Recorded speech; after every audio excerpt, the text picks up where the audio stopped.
Okay, YouTubers. Welcome to another second installment of me and Sam. Don't look at me, Sam. Look at the camera. That's who your viewers are. Are you looking at them? Oh man, they're so pretty. They are quite good looking. Oh, check her out. Yeah. Oh no, I know. She isn't bad, eh? Oh, fuck. I'll tell you something about her. That's so nice. No. Well, it's partially true. You know, I get to see some of my viewers sometimes. Ooh. Yeah. Are they good looking? Some of them are. See, this is part of the currency of the world. You know, we have money currency, but then there's also currencies like cock, vagina, how big your genitals are. That's actually a currency. See, they don't teach you that in school, do they? They don't go, now children, one day when, you know, testosterone or, you know, whichever hormone it is that you will be growing from hits your system, you will grow much larger genitals. And when not necessarily, you grow much larger balls.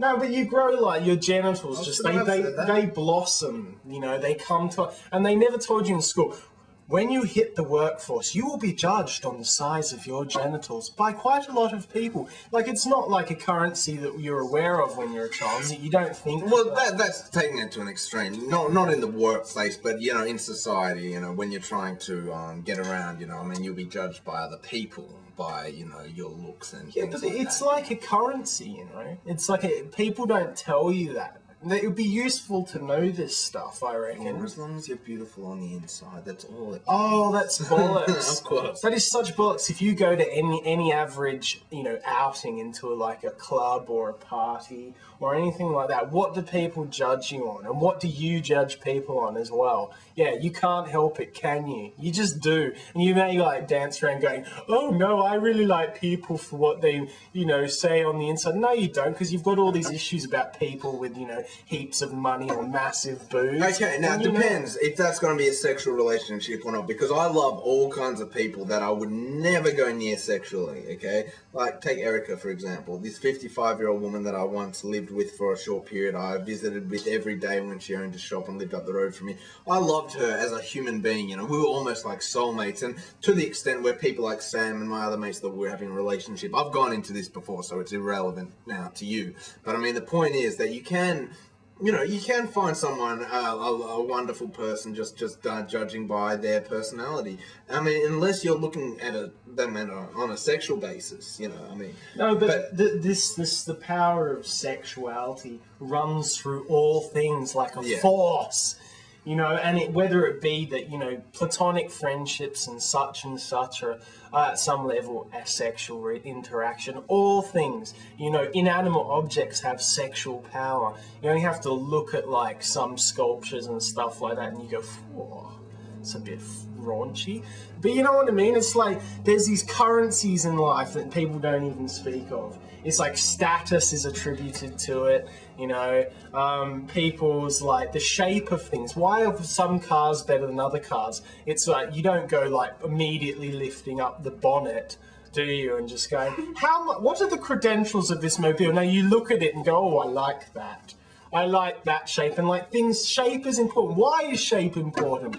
You know, it's like people, I'm sure people out there right now judging me on my shape. Fuck you. Are you the right shape? You better be, because I'm going to come look at you and tell you whether you are or not. You know, it's just... None of us are, and everyone of us have got a problem with some facet of our looks. You know, everyone does.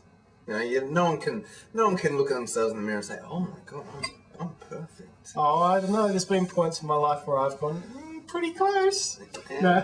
Pretty close, but you know. But anyway, I've gone and ruined this conversation already by shooting off on an extraordinary tangent. So you want to go fill in the gaps. Okay, all right, okay, to tell you the truth, to start off with, we were going to talk about how capitalism is the scourge of society. It is. And it totally is. But not that we can come up with any better alternative. So it's pretty much the best of a bad thing. Best of many bad things. Like, we don't agree with... communism, fascism, yeah, I don't know how. Monarchical societies. Socialism, I don't really have a good grasp on, so I can't comment on it. But I mean, I'd say it's probably the next best thing to capitalism. But is it a bad thing to not be a part of the capitalist society? Now, we are forced to be part of the capitalist society by being consumers and by paying taxes and by being workers. Now, for someone like Sam, who doesn't pay taxes, is not necessarily a part of the capitalist society in that way, but still, as a consumer, he is forced to be. So, we were saying that, you know, unless you're a kind of hermit who chooses to go and live in the woods and build your own hut and grow your own food, you are forced into this way of living, and is it the right thing? Because capitalism is driven solely by money. That is how we make our relations. That's what foreign relations are all about. It's all about the money, and those with the best minds to generate the most cash are the ones that succeed in a capitalistic world. And that, funnily enough, money is like goodness. It's and how stupid is it that goodness actually can be stored inside a computer as a whole series of zeros? I just find that concept strange. So people go, let's have a look at your bank account. 1, oh no. Wait, hang on, I didn't see all these zeros. Now we're talking. Oh baby, sorry, I misjudged you. Like, it's just so stupid. The whole thing is silly to me. It is funny because you are judged on your amount of zeros. I mean, that is such a fact, you know. I mean, you walk around town, you see someone in a Lotus, and then you see someone in a dodgy old Corolla, and you go, that guy in the Lotus, fuck, you know, he's the man. You look at the guy in the Corolla or whatever, and you go, pfft. Does he even deserve to be on? Does he even deserve to take up that space on planet Earth? You can't have. It's like, you know, when you're in like a big, powerful, flashy car, you come across someone on a scooter, and you just go, "Fuck you."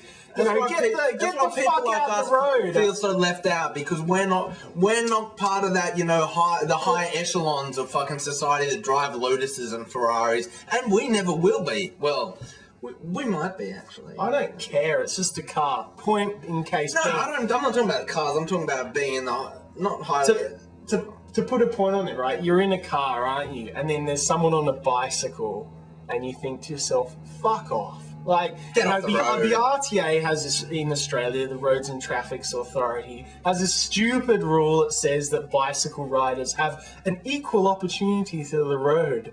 No, well, they don't. They have to drive on the road in Australia. Well, they have to, but it's like, how often when you're in a car do you just go, there's someone on a bicycle and you think, you cunt. Oh, yeah. I hate cyclists on the road, especially when they're inconsiderate. Like, if I'm a cyclist on the road, I drive on the furthest to the left I can so that I'm right next to the parked cars and the cars can just zoom past me. What I hate is the cyclists that go in the middle, like it's petulance personified.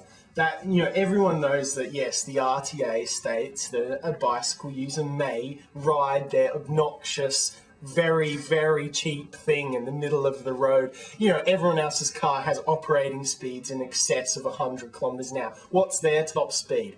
Very, very slow. Yes, I'm in the middle. Oh, look, no, sorry, I own a bicycle, look at me. Oh, fuck you. You know, it's bullshit. Beep, beep, get the fuck out of the way. But that's capitalism, see. When you're in a car and you want to run down a cyclist for holding up, that's capitalism. I tell you, that's a capitalist as you just think, you bastard, you haven't paid enough money to be. Get the fuck out the way. Sorry. Well, we are looked down upon. People like us, people like, you know, people that are on the dole, people that don't pay their taxes, people that don't contribute to society in a way that either helps people or helps generate more money, they are looked down upon. You look at a guy selling the big issue in the middle of the city, you think, scumbag, junkie. He's fucked up. He's fucked up his life. Fucking, you know, he's worthless. Although he might have a brilliant mind and have a lot of intelligence. You know, he's looked down upon and he's looked at as lower class. When, you know, class has really nothing to do with it. I was speaking to one of the guys selling the big issue, and he said, look at fucking Kerry Packer, look at the fucking James Bond. They don't have any class. Why are they upper class people? They have no class. And I said, yeah, look, I mean, I'm not judging them on the class of their character, but on the financial capitalist kind of means of class. That's why they're judged as upper class.